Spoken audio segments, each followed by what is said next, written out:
Dzień dobry, dzisiaj z Wami Marta Kwiatkowska i my kontynuujemy rozmawiać o wybitnych malarzach z Polski, Rosji, Ukrainy oraz Białorusi. I dzisiaj będziemy podziwiać pracę oraz sukcesy wybitnego ukraińskiego artysty Gordijenko Wiaczesława Krylowicza. Chyba każdy w swoim życiu ma takiego nastawnika, nauczyciela, autoryteta, który prowadza nas w dorosłość oraz uczy nas dużo dobroci. Chyba każdy w swoim życiu ma takiego anioła stróża, a jeżeli nie, to mam nadzieję, że niedługo go spotka. My się poznaliśmy w 2004 roku. To był rok przed moimi studiami i wtedy postanowiłam się podszkolić z zakresu rysunku oraz malarstwa. Dlatego udałam się do Lwowskiej Narodowej Akademii Sztuk Pięknych, aby wstąpić na kurs przygotowawczy na studia projektowania wnętrz. Miałam wtedy niesamowity zaszczyt oraz przyjemność być obecną na lekcjach u pana Gordijenka. Podziwiałam i zachwycałam się jego umiejętnością przekazywać użyteczną wiedzę. Również on lubił się dzielić swoimi sztuczkami oraz manewrami w malarstwie. Swój pierwszy sukces rozdzieliłam z nim, ponieważ dostałam się na studia do Akademii Sztuk Pięknych przy konkursie 20 osób na jedno miejsce. A nieco później, a mianowicie w 2010 roku uczestniczyliśmy przy naszym wspólnym sukcesie, ponieważ razem organizowaliśmy wspólną wystawę naszych prac indywidualnych w Lwowskim Narodowym Muzeum Szewczenkiewski Gaj. Dla mnie to było niesamowite przeżycie, ponieważ ja byłam wtedy jeszcze tylko studentką, a on profesorem i słynnym oraz znanym artystą ukraińskim. Gordijenko urodził się we wsi Bogusławka w kraju nadmorskim. Za jakiś czas jego rodzina emigrowała do Lwowa. W 1960 roku on ukończył Ukraińskie Liceum imienia Iwana Trusza, a w 1969 roku ukończył Lwowski Instytut Sztuki Użytkowej oraz Dekoracyjnej, to jest obecna ESP. Gordijenko uwielbia pracę ukraińskich geniuszy, takich jak Sielski, Dołbusz, Skobał, Wasyl Patek. Dużo czerpiał z ich prac inspiracji. Podczas swojego życia Gordijenko pracował jako architekt wnętrz. Był wspinaczem na Góry Kaukaskie oraz też pracował w teatrze jako specjalista od sztuki. A w 1988 roku on pozostał nauczycielem malarstwa na Lwowskiej Akademii Sztuk Pięknych. On miał dużo wystaw własnych, indywidualnych w Ukrainie oraz za granicą. Jego prace się znajdują w różnych kolekcjach oraz muzeach. Teraz obecnie on mieszka w Lwowie i ma 80 lat. Gordijenko po prostu uwielbia góry. Często wyjeżdża na polowania w plener. Kiedyś był organizatorem takich wyjazdów wśród studentów. Jego obrazy są pełne światła, dobroci, miłości do natury i do ludzi. Za chwilę możecie obejrzeć małą galerię jego prac.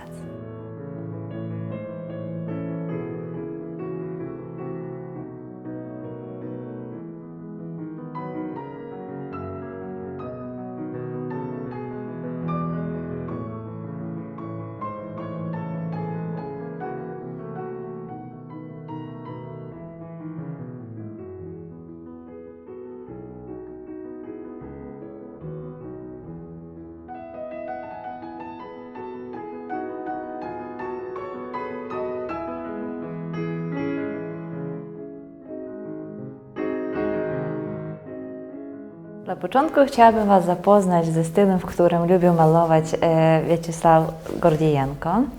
On bardzo uwielbiał pastele tłuste, zawsze miał ze sobą w plecaku.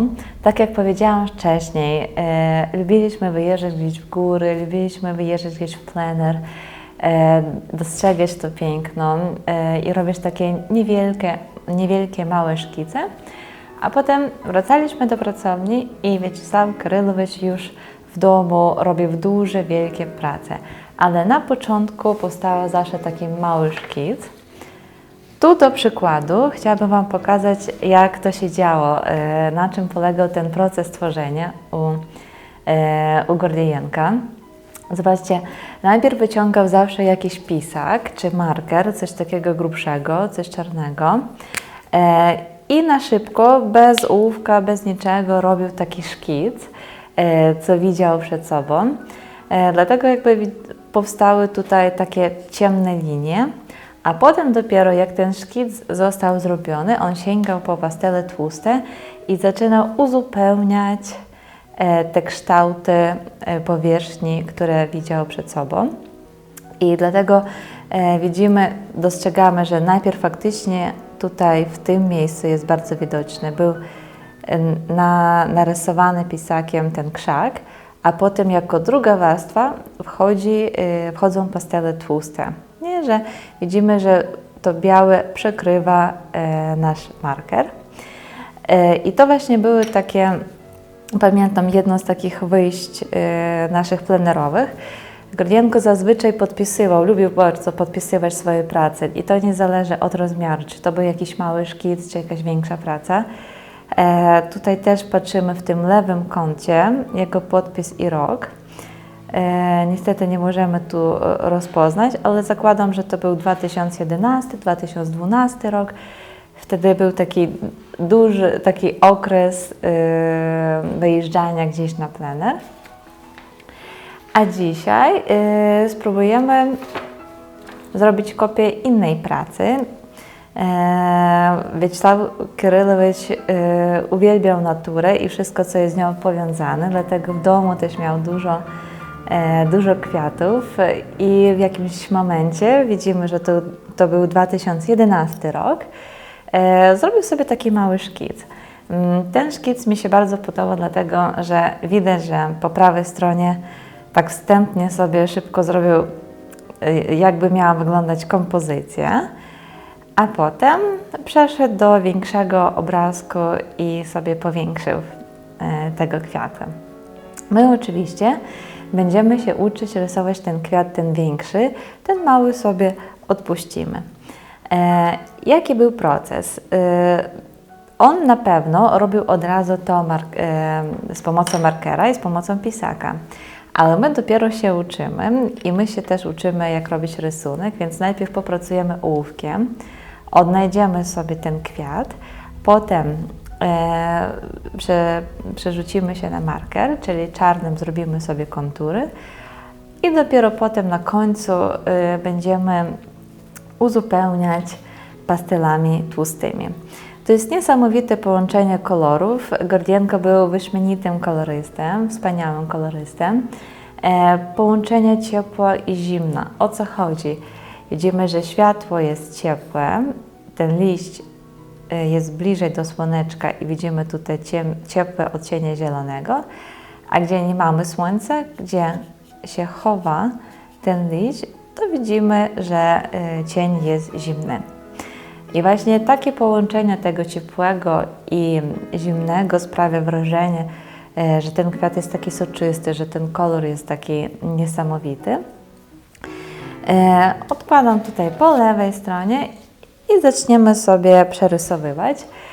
Możemy przerysować na oko, możemy się posługiwać pomocą kartki, ponieważ zobaczcie, mamy ten sam rozmiar A4. Więc możemy po prostu sobie te odległości przenosić. Zaczniemy na przykład od tego punktu.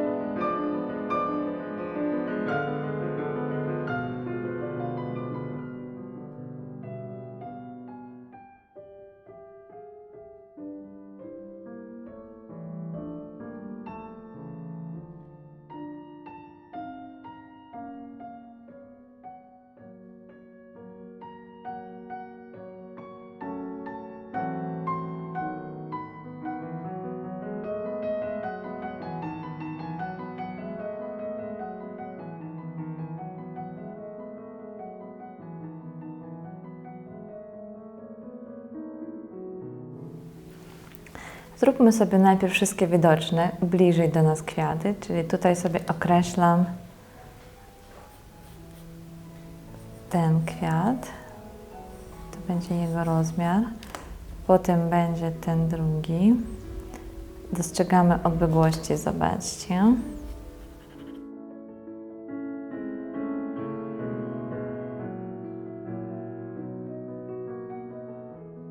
No dobrze, jak widzimy, już mamy rysunek i za chwilę przejdziemy do rysowania pastelami tłustymi. Zobaczcie, Gordienko używał bardzo dużo barw. Na jednym liściu możemy znaleźć 3-4 odcienie zielonego. Jak to zrobić? Po prostu wybieramy tą odcień najjaśniejszą, na przykład spróbujmy sobie zrobić taką małą repetycję na tym liściu.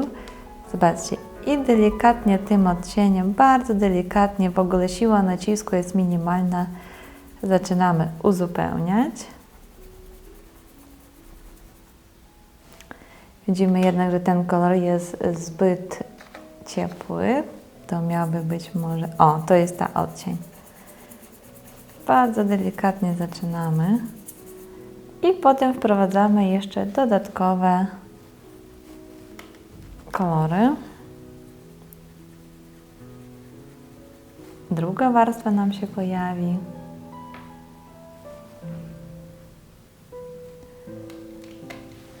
Za chwilę tu sobie zrobimy i jeszcze z dodawaniem ochry.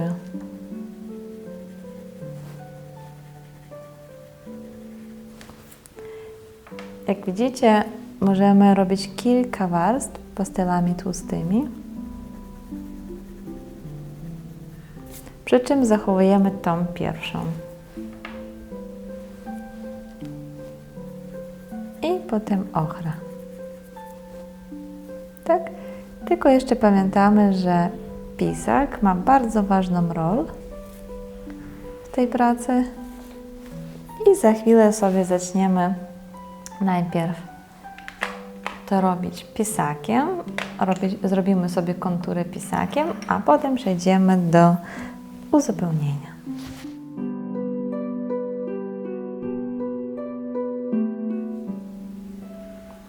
Z tyłu dociskamy mniej, ponieważ z tyłu nie widzimy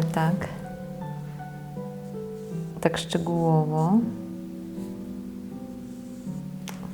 Z przodu te linie będą bardziej grube, bardziej podkreślone, a z tyłu minimalnie podkreślamy.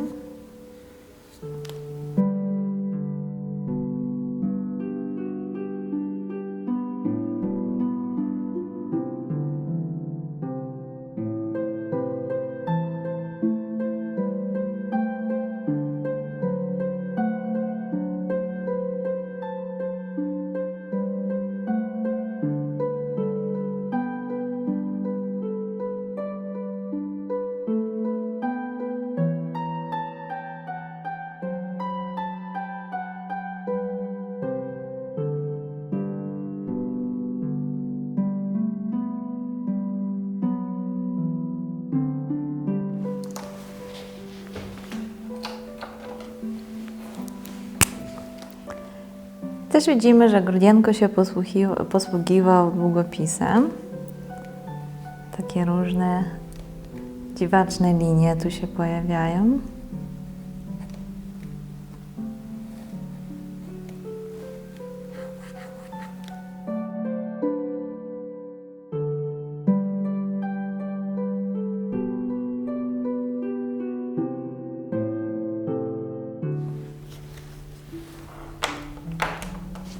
No dobra, a teraz przechodzimy do rysowania pastelami tłustymi i zaczynamy od tego zielonego koloru, ponieważ jest go najwięcej.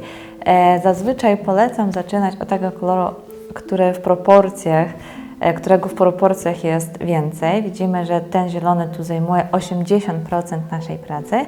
Potem czerwony i na końcu dopiero na dole zrobimy ten brązowy korzeń naszego kwiata. I zaczynamy od ciepłych barw.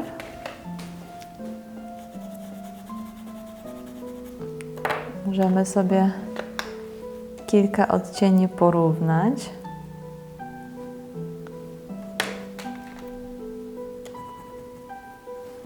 Ten jest zbyt intensywny. To jest ten kolor. Na początku bardzo, bardzo delikatny nacisk.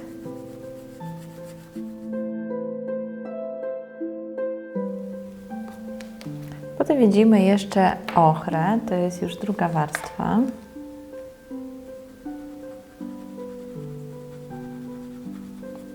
Też taki delikatny nacisk. I wtedy troszeczkę ciemniejszy zielony, to będzie ten.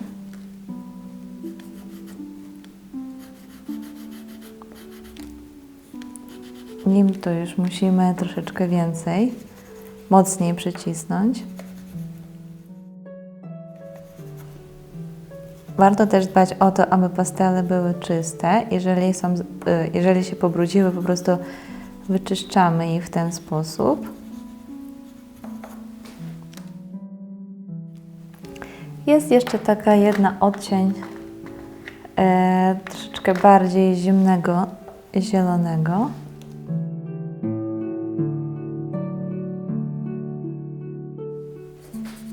W tym miejscu dostrzegamy, że w ogóle bardzo, bardzo słabo Gordienko dociskał. Prześwituje nam kartka. Najlepiej prowadzić pastelami w takim kierunku, jak nam liść podpowiada, w tym kierunku, jak nam liść tutaj się zawija. I wprowadzamy tu ochrę. Kolejna warstwa, ciemniejszy zielony.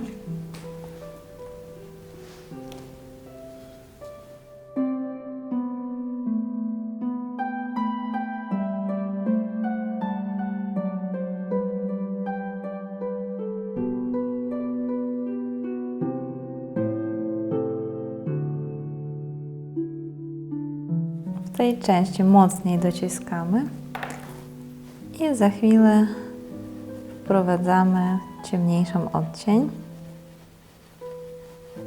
Jak widzicie, te pastele tłuste cudownie się łączą ze sobą, mieszają się te kolory na bieżąco.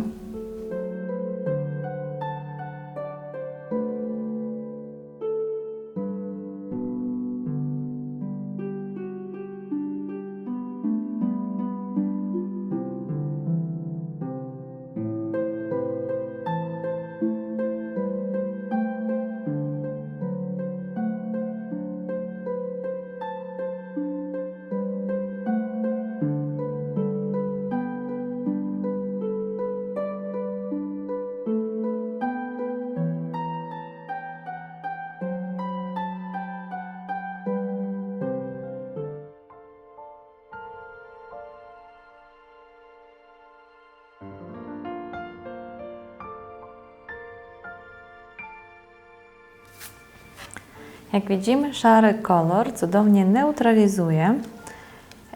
Na przykład, gdyby w jakimś momencie ten kolor Wam się wydawał zbyt intensywny, to wtedy sięgamy po szary i ten szary robi taką mgiełkę i powoduje, że ten kolor po prostu znika. On się robi bardziej neutralny.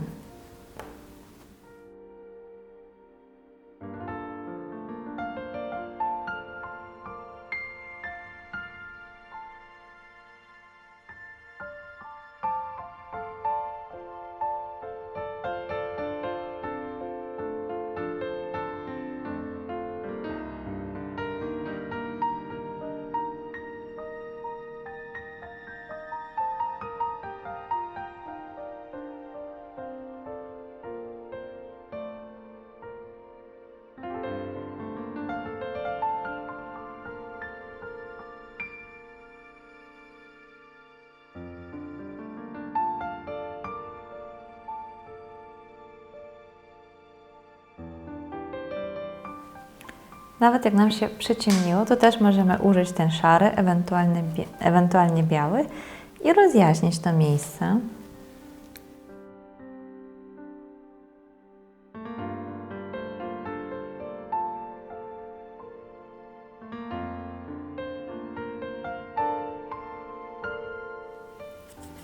W tym miejscu, gdzie mamy dużo odcieni różnego zielonego, to wtedy tą pierwszą warstwę najlepiej sobie zakładać rzadką, nie dociskając mocno, aby zostawić miejsce na kolejne warstwy. Teraz wchodzi ten kolor. I widzimy, że też Gordienko troszeczkę pomalował ten pisak tutaj.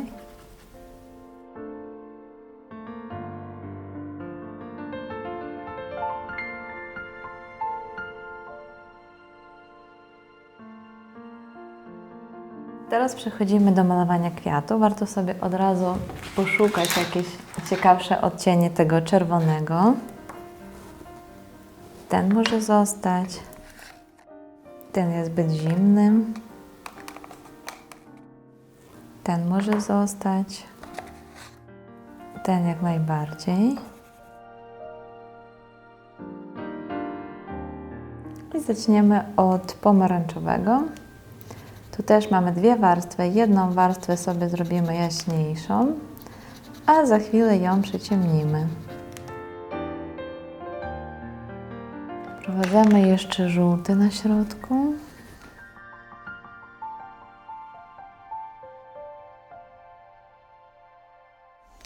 Zobaczcie, jak ładnie wygląda, kiedy jest ciemniejszy kwiat, takiej średniej ciemności oraz jaśniejszy.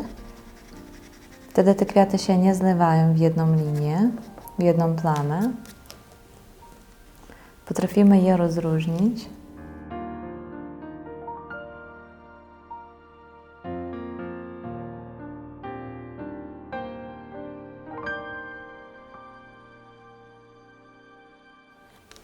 Druga warstwa będzie taka różowo-fioletowa. Ten kwiat nie dociskamy mocno.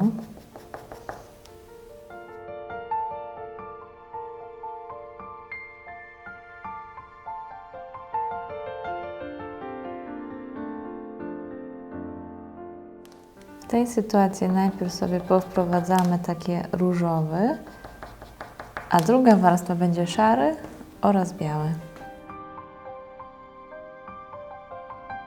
I powoli schodzimy w dół. Tu na dole widzimy ochrę. Po tej stronie też troszeczkę ochry, ale nie dużo. I za chwilę przechodzimy w brąz. Po prawej mocniej przyciskamy. I teraz wprowadzamy taki czekoladowy.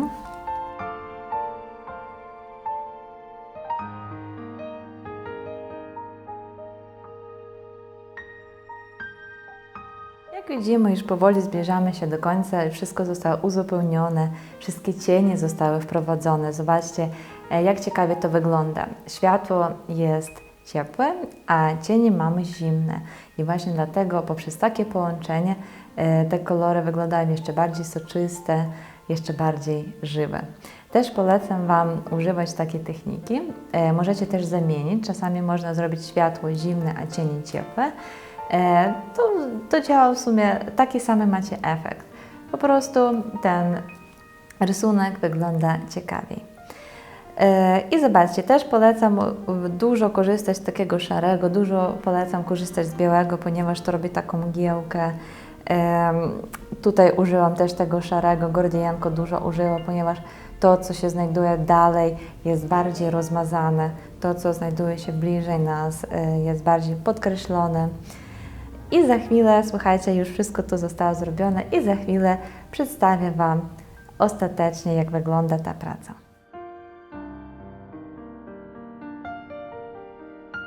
Dzisiaj uczyliśmy się rysować pastelami tłustymi.